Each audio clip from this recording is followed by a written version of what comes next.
better sleep, sharper focus, a healthier life. It all starts with how you breathe. Welcome to the No One Told Me, the Airway Health Connection, the untethered way, where better breathing meets better living. I'm Dr. Maggie Graham. I'm Dr. Liz Turner.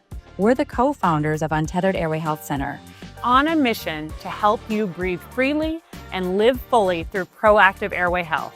Whether you're a dentist expanding your airway expertise, or a family looking to sleep and breathe easier, you're in the right place. Each week, we'll bring you bold insights, real-world stories, and expert tips. All to help you take control of your airway health. Because when you breathe better, you live better. Let's get started. Welcome back to No One Told Me, the podcast where we get into why it's so important to nasal breathe. And I'm excited today to introduce Dr. Ryan Vaughn, who is an ear, nose, and throat specialist out of Schaumburg, Illinois. And he and I were just talking about how we could speak together for hours on end because we're both so passionate about breathing through the nose. And we had somebody in common introduce us because we both probably talked at her about our passion. And she was like, okay, I'm going to put you guys together and let you talk at each other. So thank you for taking the time to meet me today. I know you had a long, busy clinical day. Tell me about yourself. Tell me about why you do what you do and what brought you to not only medicine, but ENT in particular, because I know you do it differently. Yeah. Well, thanks for having me on. I would say that the number one word that defines me in my clinical career is pivoting. I went into medical school dead set on being a family practice physician. Nothing against family practice, but it was really all that I knew.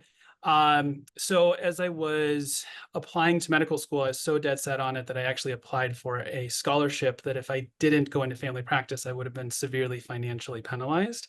Thankfully, I didn't get it. You know, sometimes like doors close for a reason. So anyway, in medical school, within the first year, started realizing I was really interested in a more procedural, technical kind of side of medicine and healthcare. And so did an ENT rotation through kind of a handful of experiences and came across a pediatric patient who had a condition called Treacher-Collins. I don't know how much you guys in the dental world deal with that condition. Yeah, well, luckily we don't have to deal with it often. We don't come across it very frequently, but I remember learning it for boards, and I know that there's plenty of patients out there that are suffering from it. Yeah. So like normal and sometimes above normal intelligence, but they're born without cheekbones and without external ears and total facial deformity, right? Deformity, right. Yeah. So I met this young man, and just telling the story kind of gives me goosebumps. Like he was such an amazing person. And the ENT team had done cheek implants and had reconstructed his ears, and you know, he still looked different, right? You knew he had a reconstructive surgery. But my interaction with him for those 10 minutes in the room was life-changing. And I walked out of the room and I thought to myself, that's what I want to do for the rest of my life. I want to do, whether it's peds or reconstruction. Okay, so I applied to ENT and then realized that the field was not what I thought it was. And what did you think it was going to be? So I thought it was going to be dealing with craniofacial deformities. Sure. And so I found that field was actually extremely competitive, and in a bad way. There was a lot of infighting, a lot of people really trying to like undercut each other. Many academic institutions want to have a craniofacial center, and it just led to really when I did my plastic surgery rotation, it was a very unpleasant working environment, dealing with a lot of the politics. Like it took away from pretty cutthroat. Yeah, it was cutthroat and not like I'm fine being competitive and cutthroat in that, but when you're so distracted from all of the political things going on around you that you can't take care of patients the way you want to, it just took the joy out of it for me. Sure. What I realized was that many people use the craniofacial reconstruction as a stair step to go into cosmetic plastic surgery. And I've got great friends who are plastic surgeons, and I think that the field does some wonderful things, but it is just not my personality. And I didn't want anything to do with that. And so I said, okay, well, that's not for me. And then peds ENT didn't seem to match. And so I left residency kind of confused. I was like, I like general ENT, but I don't really know what I love about it. And I would have said at the time I graduated, the one thing that I'm not really a fan of is nasal airway and sinus. And it's That's just something you weren't excited about. that was the one thing that I was like, if I could eliminate anything, that's what I take off the list. And so anyway, because of just like a lack of mentorship, I just didn't Okay. have best mentorship in that subspecialty. So anyway, I joined a group doing general ENT, and the senior guy just took me under his wing, and he's like, Ryan, do you want to learn sinus? He's like, I know like what your past is and who you trained under, and he's like, I can help you. And so we scheduled cases together for 2 years. Every time that he scheduled a sinus case, I did it with him, or basically I did it. Every time that I did it, he came to the OR. We talked about these sinus cases. And so then over 2 years, I started to really get comfortable doing nasal airway and sinus. And I went from feeling very nervous to do it to feeling all of a sudden, like I actually like towards the end of, but when he retired, we were talking in the OR one day about flow and this idea that when you get into flow, like things just kind of naturally, you are hyper focused and you feel comfortable and your stress levels down. And I said, if I was going to define the one time in my life that I have flow, it's when I'm doing sinus surgery. And like, just in 2 years, like how much it had changed was unbelievable. Total 180. Total 180. So in the background, through residency, my mom had suffered from TMJ issues, like major TMJ issues. She had bilateral disc replacements when I was a kid. Then when I was in residency, she had facial pain, ear fullness, vertigo, tinnitus, all of our classic TMD, TMJ symptoms. And so she saw ENTs who did the traditional ENT things. They did mastoidectomy, big ear surgery, didn't help her. They did endoscopic sinus surgery. It didn't help her. Nobody fixed her nasal airway. Nobody thought to look at her nasal airway. And so she ended up living and still lives this life of not breathing well through her nose, still dealing with TMJ issues, still dealing with the pain and the ear fullness. And so this was always in the back of my mind. And I think similar to general dentistry, my education within medical school on TMJ was zero. I mean, like we did mention it once. And my education in ENT residency on TMJ was if the ear exam is normal and you don't have an occult malignancy in the head and neck and someone has ear pain, we call it TMJ, period. And then I said, well, who do you send it to? And literally the training was anybody else. It doesn't matter. Just get them out of your clinic. Yeah. So It's interesting. Yeah. No, go ahead. I was just gonna say it's interesting. It's connected to so many places where there are specialties that focus on parts of the body, but yet two joints and so understudied in Underappreciated. traditional training. Oh man. Yeah. So I saw a patient who was about my mom's age, and she came in to see me, and I actually treated her kids, and I knew her pretty well. And she's like, my ear feels plugged. And so I suction out a tiny little bit of earwax, and she's like, yeah, I think it actually feels better. And I'm thinking to myself, wow, I didn't think that'd make you feel better, but okay, great. Comes back in next week, and she's like, no, my ear still feels plugged up. Okay, well, there's no more earwax. There's nothing else. Her hearing test is normal. Audiogram's normal. So she goes to see a physical therapist eventually. This took months, but finally she sees a physical therapist. And she calls me and she's like, I'm really upset, Dr. Vaughn. I'm like, what's wrong? She's like, physical therapist did some stretches on my neck and my face, and my ear was better for about an hour, and it went right back to where it was. And I'm like jumping up and down. I'm like, oh my God, we've tried so much, and this physical therapy helped you. And I'm like, tell me what they did. And I'm like, maybe you're clenching your teeth. And she's like, okay, well, I'll go to my dentist. Goes to her dentist, and her dentist says, nope, you're not clenching your teeth. I'm like, oh man, what am I doing here? A year later, she calls me and she's like, I'm sitting in my dentist's office in the exam chair. I just broke a tooth. And she says, I must be clenching my teeth. You are right. I'm like, whoa, okay. Okay. So now skip another couple of years. And I had been talking with another ENT who is a guy who attributes everything to mold toxicity. And anyway, through that, he was telling me that in recovery, he can see tinnitus get better and this ear fullness get better. And it just was enough of something inside my head to say, like, maybe watch out for this. And I did nasal surgery on this patient because she had a sphenoid sinus infection that just couldn't clear up. And as part of that, I also helped improve her nasal breathing, but that was kind of like a secondary thing to the sphenoid infection. Anyway, so she says in recovery, my ear fullness is gone, my tinnitus is gone. Right.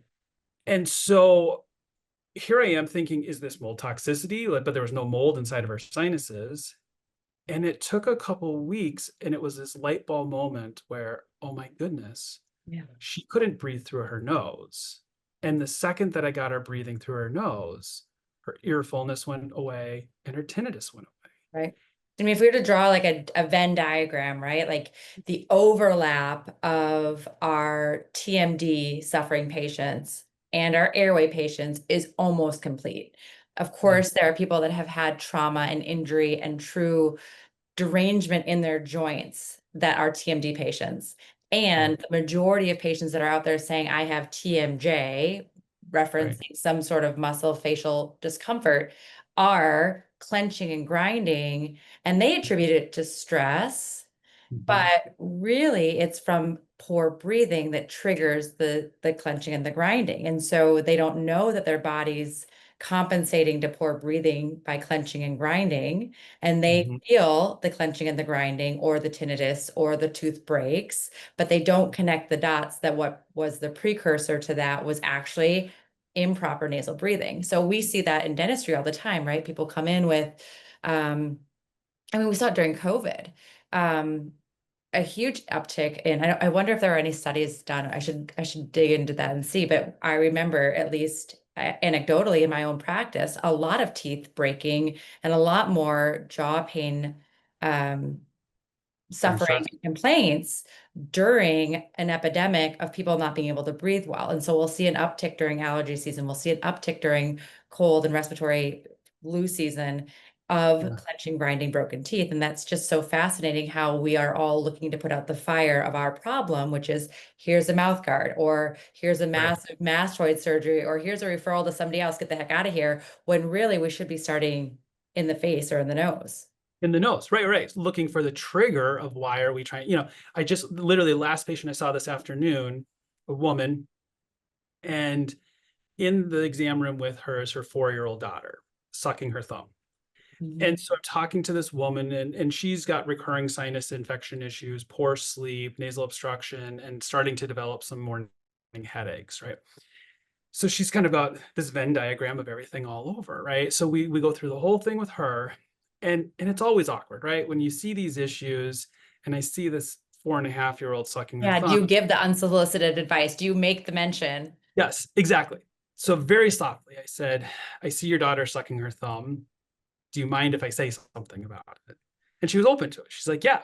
And so then I talked about, well, why is she sucking her thumb? And talking about, well, when she puts her thumb in her mouth, she's supporting her upper airway, and our brain is programmed for survival, right? So if we don't eat for 30 days, we're okay. If we don't drink water for a couple of days, we're okay. If we don't breathe for 10 minutes, we're over, right? Yeah. So it's going to prioritize breathing over everything. And so she throws her thumb in her mouth, and she can now support that upper airway and take that nasal breath that she's been so longing for. You could paint her fingernails with all the bitter polish in the world, and it's not going to break that habit when her brain says breathe, right? Correct.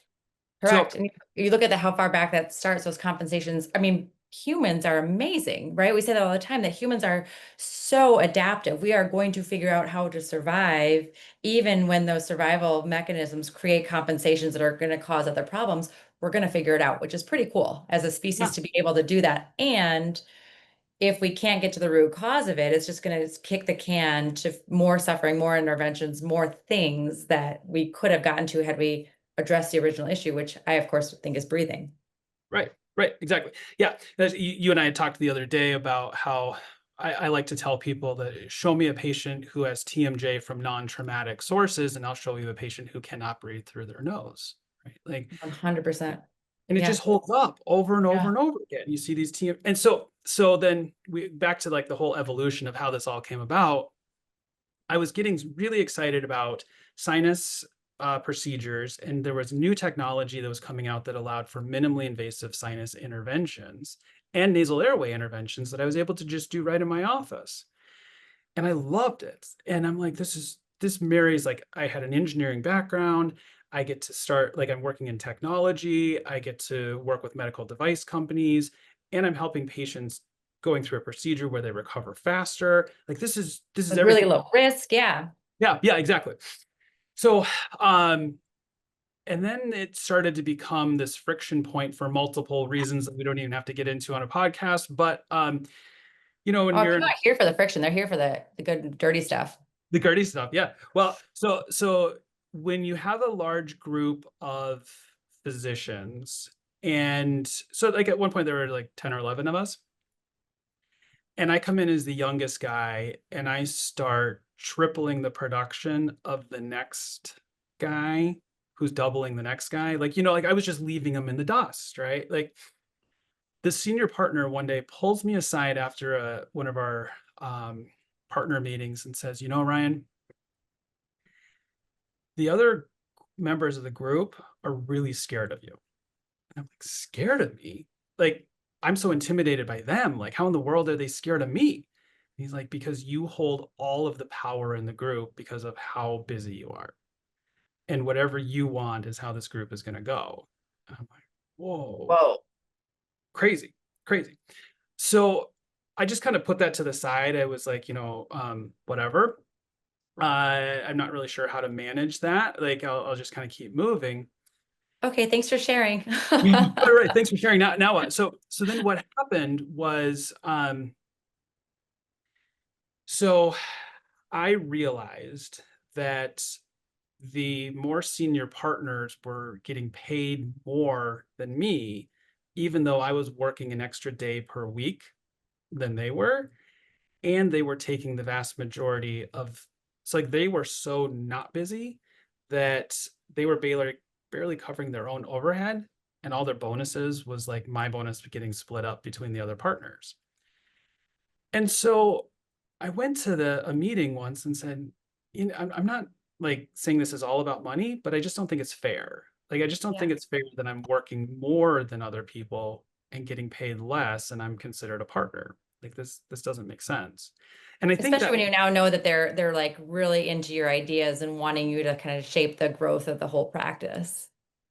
well, so I think that the senior partner wanted me to shape the growth of the practice. They wanted me to not change. They didn't want They anything wanted to you just to keep crushing it and got it. Yeah, but using old school techniques, but just keep working really hard. Got it. And So then so the guy that doesn't want to go into sinus, doesn't like traditional ear, nose, and throat breathing, ENT, now has a practice named Exhale Sinus. that's right. That's right. Okay. Yeah, that's exactly right. So now at this point, I'm loving this stuff. Next up, about a You're in year your later, flow. yeah, I'm in my flow. I'm doing great. A year later, I get a message saying, we're going to have a meeting after hours with the senior partners. We're going to review some of your cases. Okay.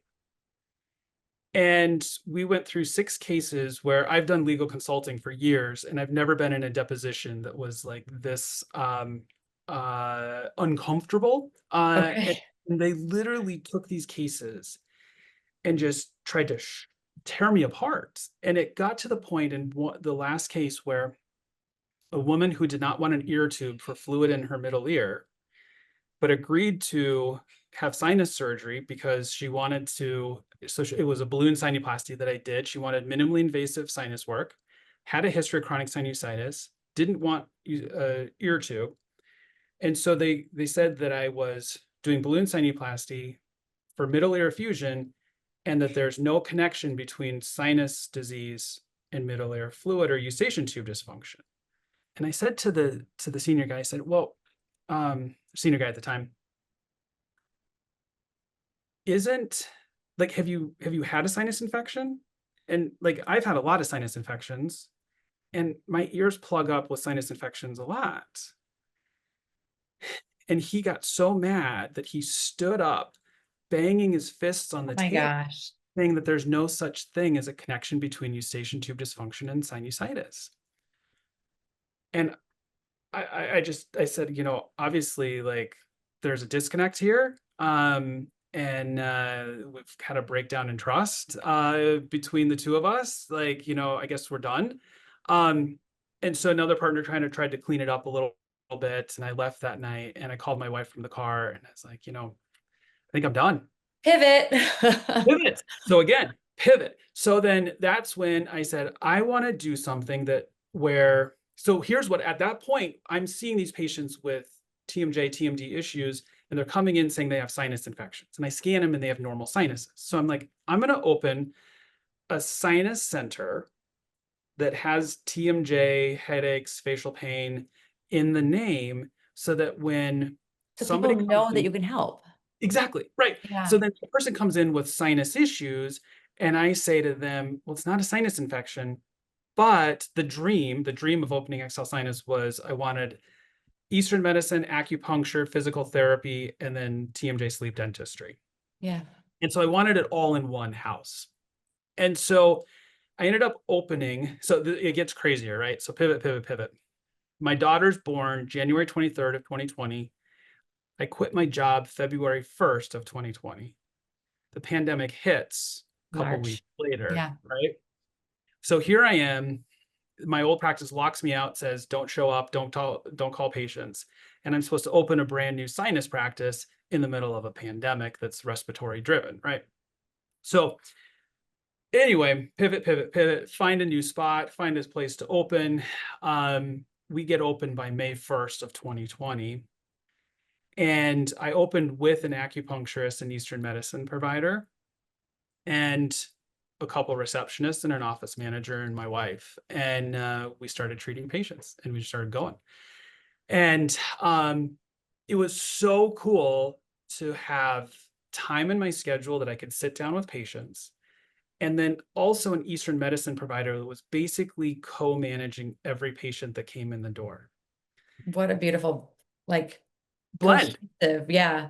And so there were things that I wasn't seeing that she was seeing, where I would help somebody breathe better through their nose and their TMJ issues would get better. And it became this like pattern where she's like, Ryan, you don't understand. Like you kind of talk to them about how they're healing nicely from their surgery, and then they come to talk to me for their hour-long visit, and they're all talking about how their tinnitus is better and their vertigo is better. And I'm like, what in the world is going on? How is this all connected? And then I got to get into this TMJ world and start to meet some actual dentists that are doing TMJ that understood nasal airway.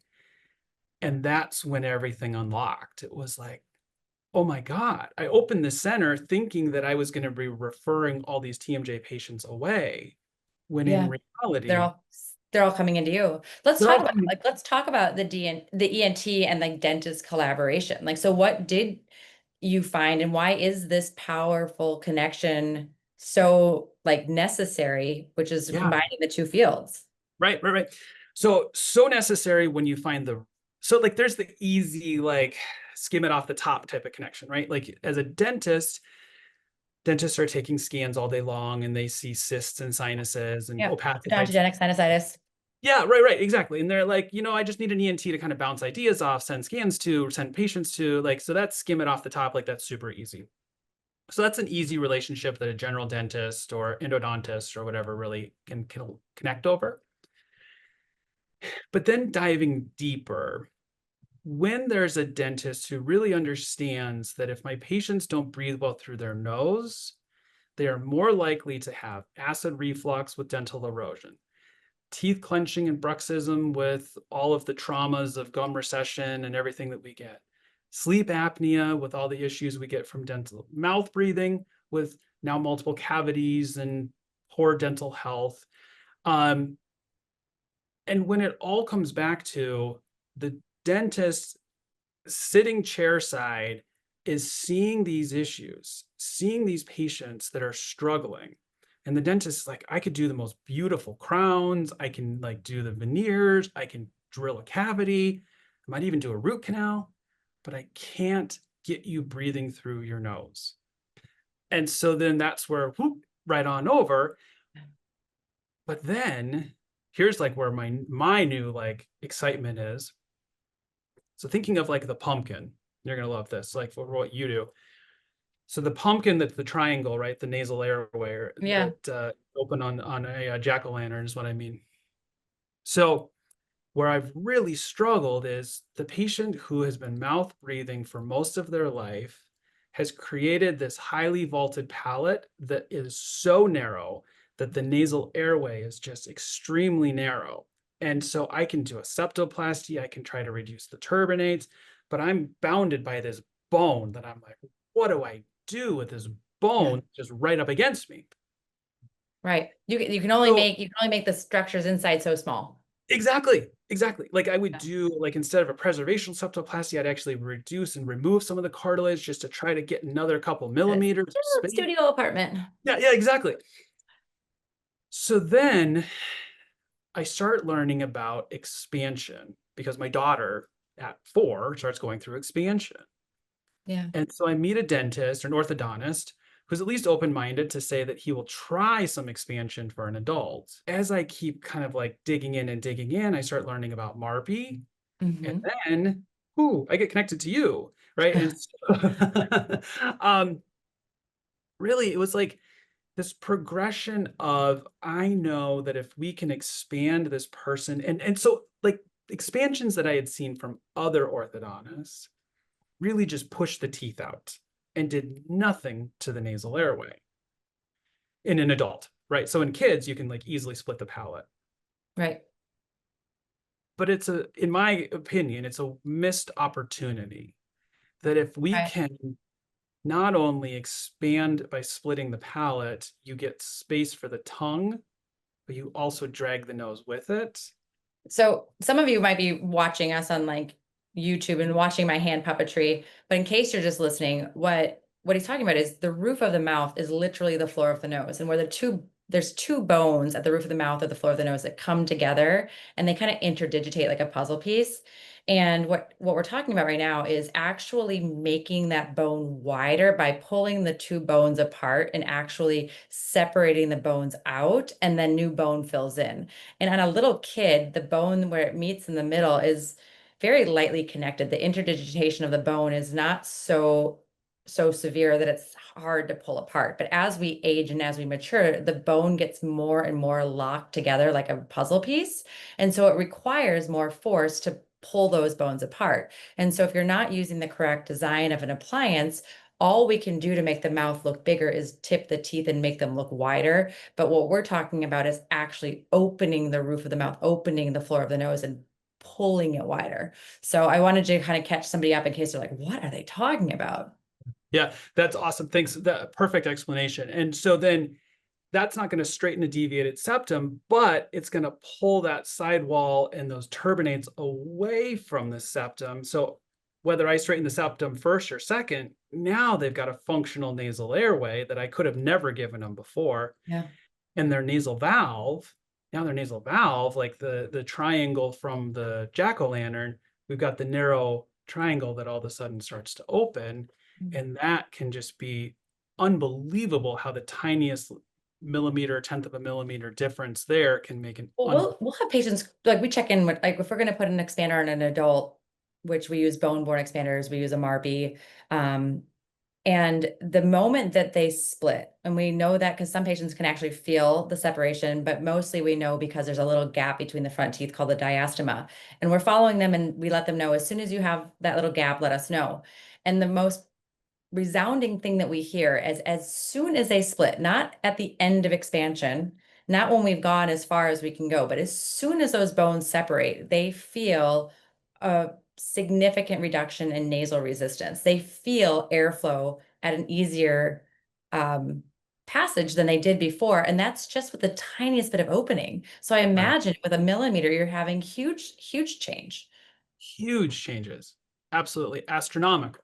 Yeah. And so like I'll do the bony opening here for some patients where they're like, there's no way I'm doing a MARPE or, whatever reasons. And so I can actually chip away and kind of file down some of that bone to give them just a couple extra millimeters. And those patients are just so happy when they heal up.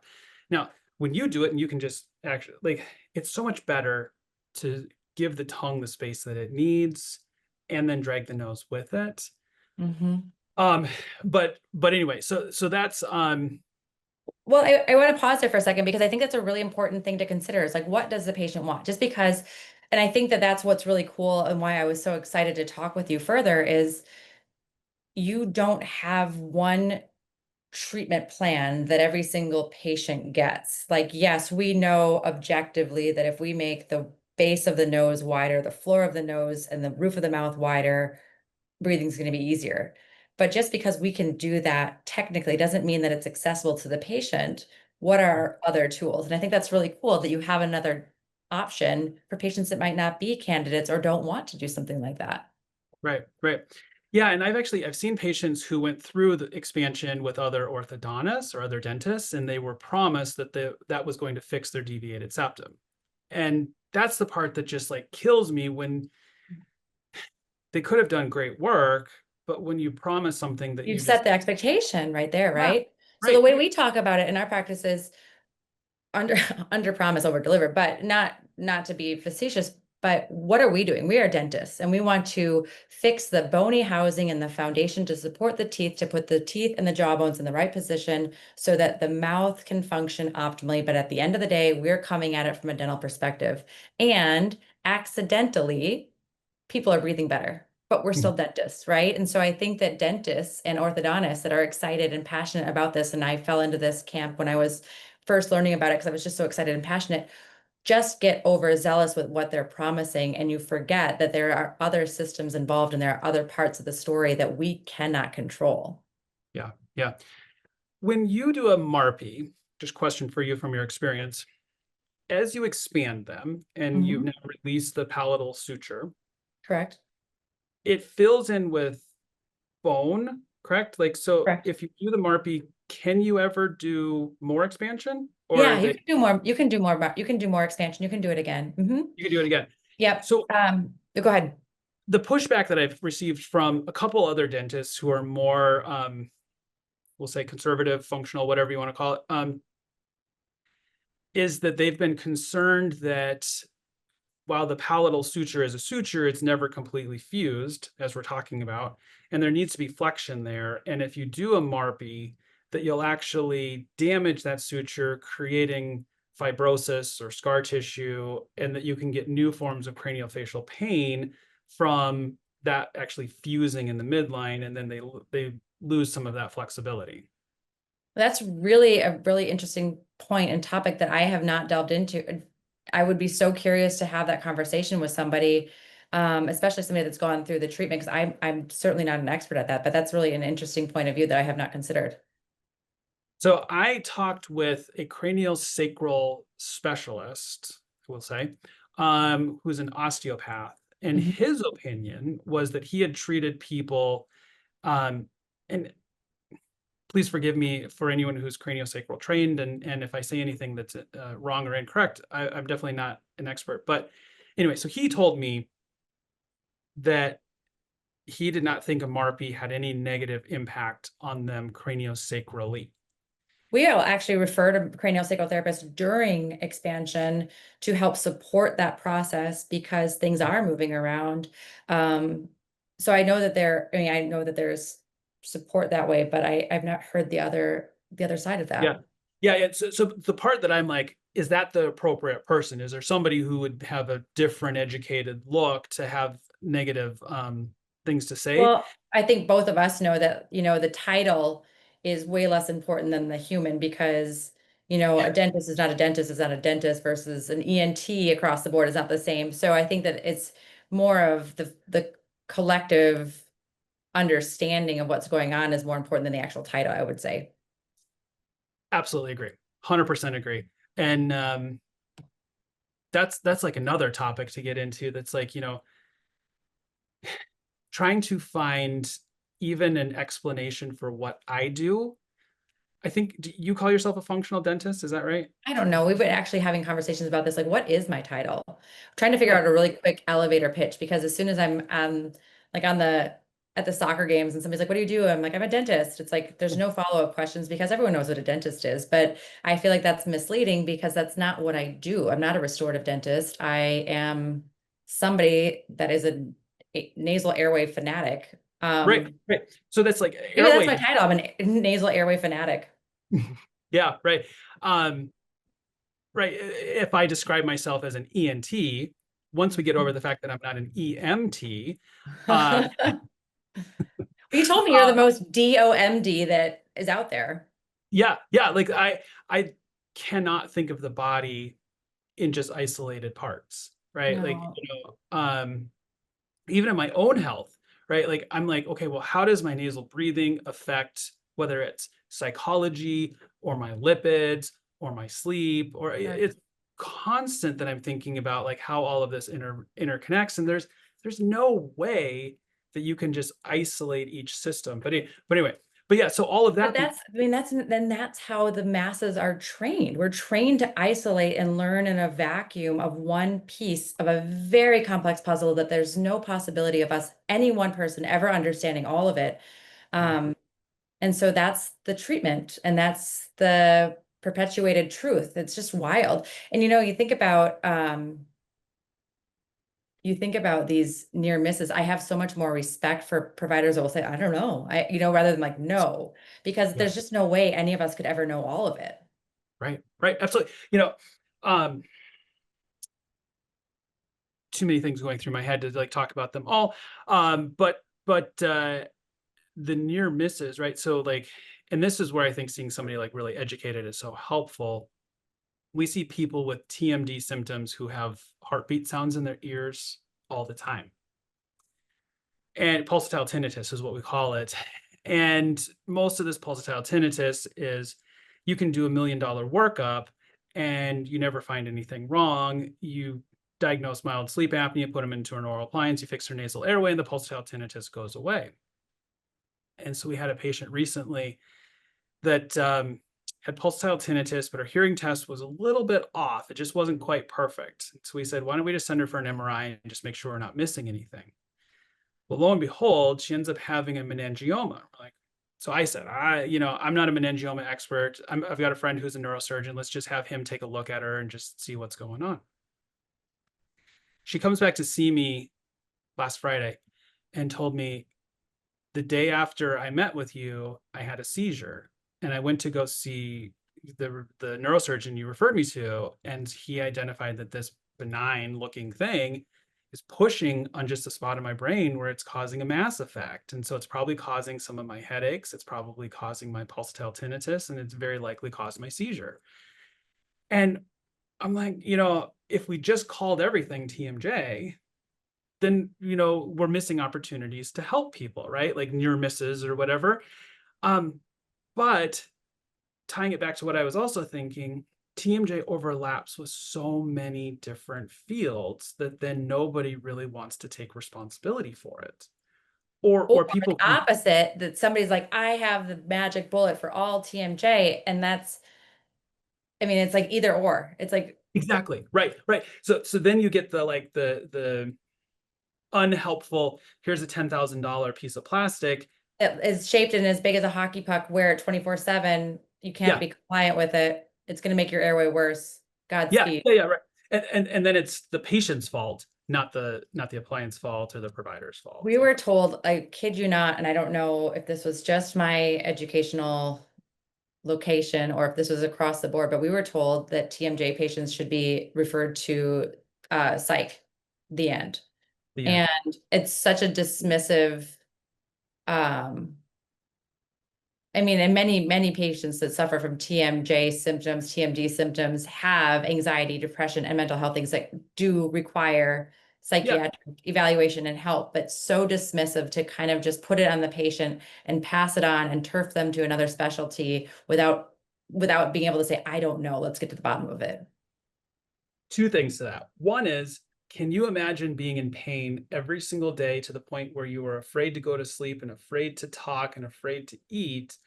And how could that not have some psychopathology to And you? I'm sure you see, I mean, I hear these stories every day, right? Like the Yeah. suffering that we see in our chair is profound suffering that is Yeah. so easy to dismiss because it's labeled as TMD or fibromyalgia or something that has a connotation to it that's very easy to dismiss, but the suffering is real.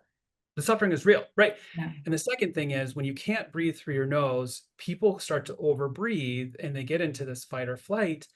And I started seeing this. I saw this in And they can't sleep, so they're not getting good sleep architecture. They're in fight or flight. Like everything is wrong. The everything. system is so messed up. I saw this in a psychologist. The patient herself was a psychologist, and she came in, and I put a nasal dilator in, so the little circles that like literally Mhm. push your nostrils open. And she started crying. She started crying when It's I like put the this dilator in. stupid piece of plastic just saved my life. Right. I did surgery, saw her back for her 4-month post-op, and go through all the surgical checklist, everything fine. Yes, yes, yes. And then I stopped. I said, if I remember correctly, you struggle with anxiety. She said, yeah. I said, how has that been? I'm just curious, like, how are you doing with that? She said, well, on a scale of 1 to 10, before surgery, I would have been probably like a 15. And now I'm like a 0.5. Gosh. And the change was literally her nasal surgery. Like, that's it. It's crazy. Well, I mean, I was recently introduced to somatic breathing, and I didn't know what that process was. Are you familiar with it? I don't think so. So somatic breathing is where usually it's guided and somebody takes you through this exercise of, and for all you people that know somatic breathing, I'm sorry, this is going to be a very basic explanation of it because that's my understanding of it so far. But it's a guided breath journey, usually about an hour. And maybe you can probably have different increments. What I was exposed to was an hour. And the first half of the journey is guided breath through your mouth. And they put you in a hypoxic state and breath holds. And then the second half is nasal breathing to restore parasympathetic nervous system activity and to calm you down. And so Yeah. the idea is like nervous system cleansing and sweeping of the nervous system, like a reset. But if you take away the belief about what's happening to the nervous system and the reset and the energy and things like that, if you just think about what's happening when you're in fight or flight, and that's the whole purpose of the first half of this session is to put you into fight or flight. They're literally telling you to breathe through your mouth. Breathe through your mouth. We know that that's going to put you into fight or flight. And then at the second half, we're going to calm you down. Breathe through your nose. We're going to get you back to rest over here, but you have to breathe through your nose. You have to stop the mouth breathing. Like it's so basic, but people don't understand that there's actually a difference. That's okay. So this is super interesting. Do you know Butenko breathing? Yeah, of course. Yeah. Okay. So we did Butenko breathing course. So my former acupuncture Eastern medicine was Butenko breathing specialized. So Right? for those of you listening, Buteyko breathing is taking yourself through breath holds and specific breath exercises in order to clear nasal congestion and be able to breathe through your nose. That's a really simple way of explaining it. Yeah. And so it really promotes forced nasal breathing. And I went through the course before I had nasal surgery and had to stop because I was getting such horrible acid reflux that as I was breathing through my nose was so obstructed that it was Right. sending all this stomach acid up. And I told her name's Lisa. I told Lisa that story, and she, she's Eastern medicine. She doesn't exactly like. Not only did they look at the body different, but it's like they're not physicians, and I don't judge her for that. But she looked at me very confused, and she's like, "This is supposed to help with reflux." And I'm like, "I get it." And this is sometimes where I get But really, your structure was wrong. but my structure's wrong. But so I get really angry when there's this like, this is going to cure everything. Like Totally. the Butenko book, right? Says "Shut Your Mouth," I think is the name of the Close book. your mouth. Yeah, asthma's Yeah. a choice. And so you read that first paragraph or the first chapter, and it's like anything that ails you is going to get better from doing this type of breathing. And I was pissed. I'm like, I want to like kind of throw this book away and get rid of all this stuff because I'm feeling worse trying to do this. Now that I can breathe through my nose, It's I'm not, awesome. it's It awesome. has to have a big asterisk on it that nasal breathing is the only way you should breathe. It's so important. And if you can't breathe through your nose, thank God you can breathe through your mouth. It is there for like an emergency, and our bodies are so adaptive. That's why it's there. But that's the only reason why we should do that. So as we're saying, breathe through your nose. If you can't breathe through your nose, that is a problem that needs to be addressed. And that's why somebody like you is so important and valuable, because you can help people breathe through their nose, right? I Right. think that's a really good point. And the other point is I was an ENT. I'd been an ENT for 11 years at that point, and I still didn't know that I couldn't breathe through my nose. Like, all that we know is our own reality. Until somebody actually shows us what it's like with a nasal dilator, with turbinate decongestants, with removing polyps, like whatever our obstruction is, until somebody actually removes that obstruction, people just don't even know. No, they don't know. And I make ENT referrals. I have made ENT referrals over the lifetime of my practice, and patients will sometimes want to go beyond my referral and say, "Hey, I want to go within somebody in my network, or I want to go to somebody that my neighbor went to." And I said, that's great. If you have a great experience and they understand the importance of nasal breathing, please put me in touch with them, because not all ear, nose, and throat doctors understand the importance of nasal breathing. And they look at me like, but nose is in the name, and it's not ubiquitous at all. Bringing up the dental ENT collaboration, I have made referrals out, and I have been very lucky to find people in my community that will help us when there are completely obstructive tonsils, or there's sinus and septums that need to be corrected, but it's never reciprocated. And I don't make referrals for reciprocation of referrals Right. back. But what I mean is it's never reciprocated with the understanding of there's another piece to this puzzle that also should be solved. So I look at an ear, nose, and throat practice, and I'm like, oh my gosh, every single patient that walks in your nose or into your practice and says that they can't breathe through their nose is somebody that likely has a facial issue that could be helped with an airway focused dentist and a Yep. myofunctional therapist. I know that's an overarching statement, but the room for collaboration between these two fields is endless. And if Endless. there's not a good understanding of that reciprocal relationship, what would a great referral from a dentist look like for you? And what is it that you're looking for when you're making referrals back to the dental field, other than looking for like a splint? Yeah, sure. So the referrals from a dentist that are amazing is when somebody comes in understanding how nasal obstruction, probably starting in childhood, was the underlying etiology or impetus or the foundation of the problems that they have. And then understanding that if they cannot fix their nasal obstruction, they're going to they're not going to get the full benefit of their TMD dental treatment.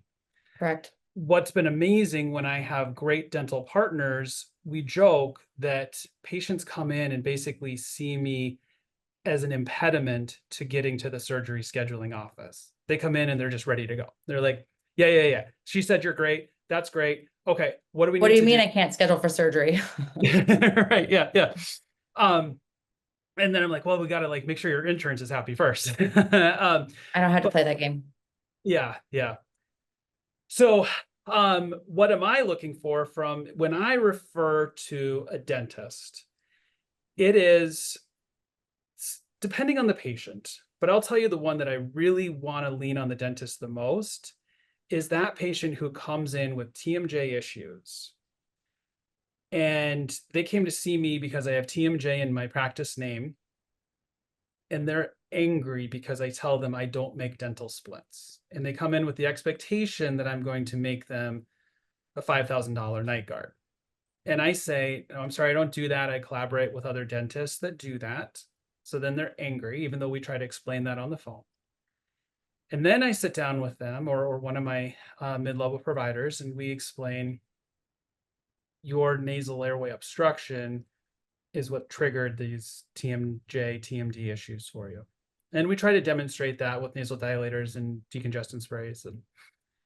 And just like it is so often in science, that the first person to say something is crazy, the second person to say it is a genius. And so we say it to them and we look crazy. And then if we refer to an airway centric dentist who gets it, So it could make the $5,000 splint, but says, hey, you might just need some nasal dilators. They're like, oh, yeah, exactly. And so then the patient now hears it from an independent voice and says, oh my God, you two are either like collaborating and connected in some illegal way, or there's actually something to this. And so it then becomes so easy for the patients to say, I get it. You guys really showed me something different. You're connected as a team. You're coming at this not like I'm just trying to push surgery on every patient that walks through the door. You're not trying to just push appliances or Marpies on everyone walking through the door. It's like we're really thinking about what is your individual problem and how do we fix your problem, and not looking for things that aren't a problem, right? Like, yeah. Yeah, uh, well, I'll say that 1,000 times a week is, I'm not trying to find a problem that doesn't exist. And if we don't address a problem that's there, we're not going to make progress. One of my most influential mentors, Dr. Jeff Rouse, is as a person who created a system called the Seattle Protocol, and he developed it with his partner in Seattle at the time. That's why it's named that. But all it is a sequence, a 6-step sequence to figure out what type of splint to make, because most dentists make the last type of splint that they learned. They don't understand the nuances of splint design and why you would make a different design for a different patient. And it's very sequential. You start with, but the very first step is nasal breathing. The very first step of the 6-step protocol in a dental office is nasal breathing. If you cannot tolerate taping your mouth closed and you don't get relief from a nasal dilator, your first stop is an ENT. Otherwise, no matter what I do, steps 2 through 5 is not going to help you. And so amazing. I think that's really important. Now the next steps are, is it just a flat plane? Are we advancing them? Are we opening it farther? There's a lot of nuances to how we would design the splint. And then hopefully, depending on where they are in that journey, now how do we get you off the splint? Is there a structural and functional way to get you off of this appliance? But it has to start with nasal breathing. It has to. And so this is another thing that I see. I'll talk to a patient and I say, I'd like to refer you to Dr. Graham. And they say, I already have a dentist. Thanks. Yeah. And I say, okay, if your dentist specializes in TMJ therapy and they've done extra education, extra training, again, please connect me with them because I'd love to have another connection. There are not enough providers for how many patients there are. But if they just want to put you into a $500 flat plane night guard and tell you that that's a TMJ cure, that's not your cure. You're not seeing the right person. And so then I'll say to them, you can go to Walgreens and see a walk-in clinic nurse practitioner for your ear pain, and they'll give you antibiotics. And maybe sometimes they're right, but most of the time they're wrong. Correct. Yeah. What you need is an ENT who's going to look in your ear and really tell you, somebody who specializes in ears. So if you want to see your general dentist, and no offense, like I'm sure they do a great job at their general dentistry, but they're not specialized in TMJ. Well, and that's where we're, my business partner, Liz, and I are really trying to connect with other dentists, because if you come to Untethered, we are not a general dental practice. We don't have hygienists. We don't do fillings. We don't do any dental work at Untethered. We have a very specific focus on helping people breathe better and being the quarterback to get you to the Dr. Vaughn's, or to get you to the myofunctional therapist, or take you through expansion and a tongue tie release, depending on what you might need, right? But every single patient that comes into Untethered has a dental home. And so if a patient needs our expertise and our specialty and our help, we are more than happy to collaborate with your dentist. It's not that we have to cut your dentist out of the picture. It's just to understand where do their specializations lie, and do they have the skill set to manage these problems that are not trained in normal grad school, normal dental curriculum. Right. Absolutely. Yeah. One more thing I really want to touch on before we're I mean, we could talk for the rest of the night, but one thing that we get a lot of is tonsil and adenoid questions.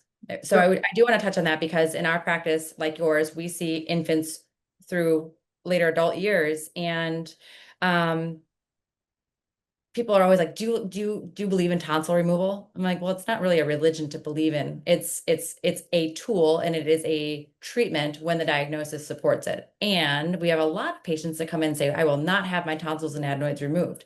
There are cases that I say, I think that you should consult with an ENT because the tissues that you have are so obstructive that I think that any services that I provide will be limited because in this case, this example that I'm referencing is a child that cannot breathe. And now I want to make their mouth bigger, and I am going to put an appliance in the mouth and take away even more real estate than they have. So talk to an ear, nose, and throat doctor about taking out the tonsils and adenoids. So then they go to you or a specialist, and then you get to make the decision of should the tonsils or adenoids come out, which I know from our previous conversations, you believe sometimes they should, but you have a very judicious approach to that. Tell me a little bit about how and when you make decisions about taking tonsils and adenoids out. Yep, sure. So the straightforward is going to be that kid who's got huge tonsils, and we're worried about something like lymphoma, where it's a potential cancer diagnosis, and it's like, yeah, you just at a minimum we need a tonsil biopsy to see what's going on here. That's extraordinarily rare. But talking about the concerning for non-cancerous, just like lymphatic overgrowth. Would that be more of like a unilateral presentation as well? It could be. Okay. I've seen lymphoma with bilateral tonsillar enlargement. Usually the lymph nodes in the neck are big. These are usually sick kids. They come in sweating and they look pale. They're not the classic airway kids. Exactly. Yeah. Okay. You walk in the room and you're like, this is not a normal kid or a normal situation. So if we're thinking this is just hypertrophy that's of non-cancerous origin, we know that the tonsil, the adenoids are the lymphoid tissue. That means they're part of the immune system. And as part of the immune system, they serve extremely important roles in identifying, trapping, and fighting off infection. But in that process, they will get bigger. And so anything that activates the immune system, whether it's a virus, a bacteria, or an inflammatory mediator like an allergen or a food sensitivity or reflux, is going to make that tissue big. And then the presence of that big tissue can become obstructive, which then leads to more acid reflux and more mouth breathing, which is more irritating, which causes more mouth dryness and builds up more bacteria. And then you Perpetuates the cycle. Yeah. So where do we interrupt the cycle is always the question. Like, how can we interrupt the cycle? And this is where I consider myself starting to become kind of functional ENT, where I'm sitting down with a parent and a kid and trying to see, like, what's going on with this kid? How serious is this problem, right?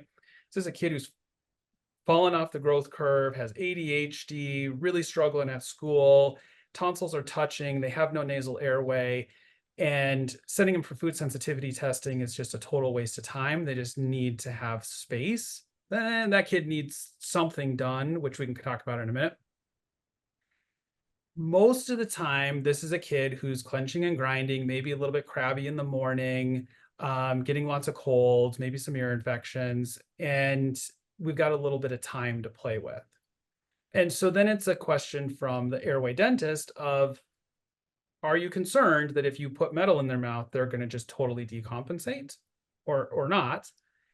And the parents of, what is your priority? Is your priority to avoid surgery at all costs? Is your priority to get expansion as quick as possible? Like, what do you want, right? So understanding that even if we remove the adenoids, it's like mowing the grass. If you continue to apply fertilizer to the adenoids, they're just going to regrow.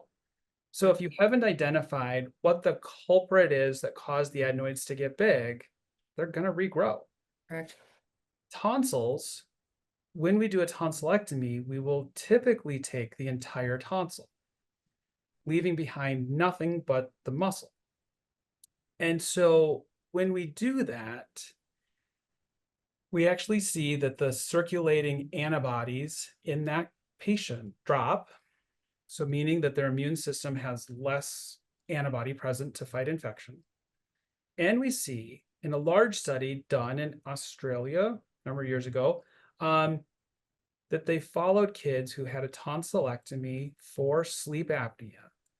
And they followed them into adulthood, and those adults were more likely to have respiratory issues of recurring upper airway and chest infections and asthma. So there's something going on here. And using that kind of understanding, I am not quick to jump to surgery. I am very quick to say, let's do allergy testing. Let's do food sensitivity testing. Let's take a look at what does this kid's environment look like? What are they eating? Can we try some saline sprays, xylitol nasal spray, Sensi Mist, antihistamine nasal sprays, something that can help this kid's lymphatic tissue shrink up? Because if they can breathe through their nose and keep their mouth shut, then often the tonsils will follow and shrink up behind it. So with the study that you referenced about the tonsil and adenoid surgery and following these people into adulthood, and they're more likely to have respiratory illness and ongoing problems. We could start to pull lots of research and things like that. But one of the things my first thought is, did they get to the root cause of why the adenoids and tonsils had to be removed in the first place? And there is research now that shows that in the absence of maxillary expansion, tonsil and adenoid surgery will fail. So I think that it's so fascinating to look at the cases where the surgery is done and the root cause is not addressed, and how it doesn't work like that. It doesn't work in a vacuum, right? And if you don't teach these patients to breathe through their nose and now filter the air through their nasal passageways, and we don't talk about the structural limitations that come with somebody that's chronically mouth breathing, that they're not going to get better. I think that's such an important point to make. And I love that you have bridged over into this functional mindset of what is important to the family, what's going on with this kid, because what typically we're exposed to as people that are breathing fanatics and looking for referral options is kind of this all or none mentality of all of the lymphatic tissues coming out no matter what. You've got signs and symptoms of being an airway kid, or watch and wait, we're never going to touch them. And nothing in between of, let's get to the bottom of why they need to be addressed and help you sort from the root cause. And additionally, understand that there is a middle ground where sometimes it is necessary. Yeah. So Yeah. thanks. Yeah. So, it's, I was just talking with Dr. Julie Davis last week on a kid. Hi, Julie. I love you. She's great. One of the things that I told her was, as I'm creating this kind of functional medicine thing, I'm sure that I will overshoot and undershoot and overtreat, undertreat, and not for any bad intentions, but just trying to always do the right thing, but not always knowing there's so much gray area with these kids. Humans are gray. Yeah. And Julie raised for this kid that she referred to me, and she's like, these adenoids are huge. And I said, I agree. But while I'm sitting in the exam room with the kid, she's keeping her mouth closed. And the mom really doesn't want surgery. And so Julie's like, I'm just really concerned that I load this kid's mouth up with metal and the kid's not going to be able to breathe. And I've seen it where the kid decompensates and they start having behavior issues. And then the parents turn around and blame me or blame the appliance. And it's just because the kid can't breathe. And so, I'm like, I feel awful, right? Because I'm like, I don't want to put Julie into this difficult position with a patient, but at the same time, I want to be responsive to the mom.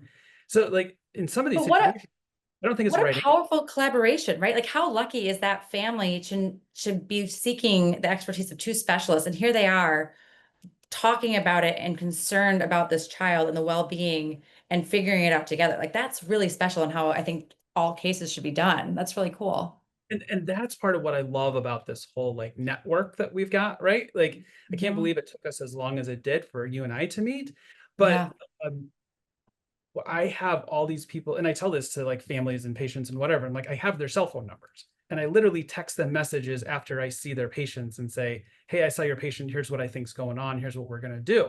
Or like Julie sent me a patient and I'm like, yeah, no, Julie, you know what? I totally fumbled that one. I walked in the room and I said to him, oh my gosh, you can't breathe through your nose.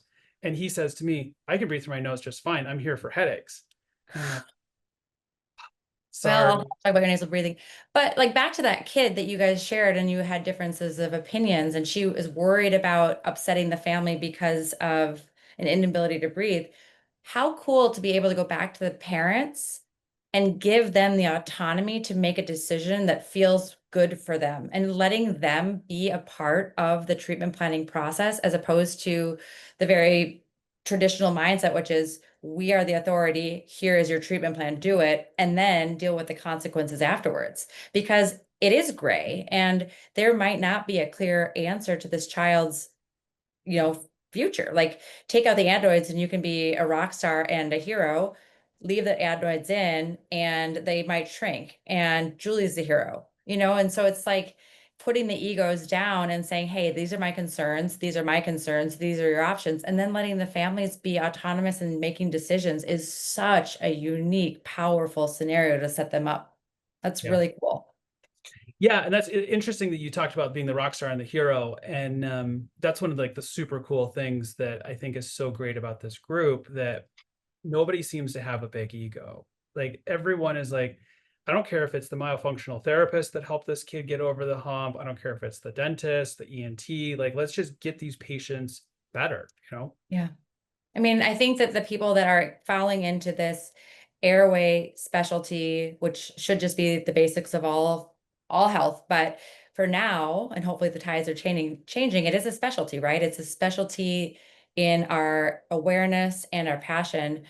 For the most part, it's filled with a group of people that are very passionate about it because they've been touched by it personally, either themselves or their children, and they really truly care about making their patients healthier. They want to spend the time listening to their stories, giving options, not recipes for treatment plans, and hoping that they hit it every once in a while, right? They are really decreasing the likelihood of guessing incorrectly by taking the time to really learn the patient.